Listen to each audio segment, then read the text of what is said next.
तो ब्लॉग में सुबह उठकर मैं फ़्रेश होकर चली गई थी नाश्ता बनाने के लिए। नाश्ते में मैंने बनाया चाय और चिला। वो खाने के बाद मैं निकल गई थी पार्लर के लिए और फिर पार्लर पहुंचकर कुछ काम किया। फिर दोपहर हो गए तो फिर क्लास स्टार्ट हो गया था और ये आज क्लास हो रहा था। क्लास जैसे ही क्लास ख़त्म होने के बाद मैं खाने लगी थी खाना और ये रहा आज का मेरा खाना। शाम हो गया था और शाम में मैंने खाया बिस्किट और ये क्रीम बिस्किट खा रही थी क्योंकि मुझे इसे वो बिस्किट बहुत ज़्यादा ही पसंद है। और फिर हम घर आ गए थे। घर आने के बाद मेरा भाई बोला कि चलो मैं सब्ज़ी लाने जा रहा हूँ। मेरी मम्मी ने सब्ज़ी लाने से भेजा था तो ये बोला तू भी चल।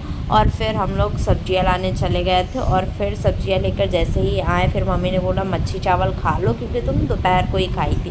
तो फिर हम खाना खाने लगे थे और फिर मैं बाहर चली गई थी थोड़ा हवा खाने के लिए क्योंकि बहुत ज़्यादा गर्मी थी यार। और फिर ये रात का खाना रहा। रात का खाना में बना था चिकन और रोटी। फिर मैं बाहर चली गई थी टहलने और ये काली बिल्ली थी बहुत ज़्यादा। और फिर हम घर आ गए थे। घर आकर हम लोगों ने देखा भाभी जी और रात के 12:15 हो गए थे। फिर मैं चली गई सोने और ये गुड नाइट। आज के लिए इतना ही। Thank you for watching.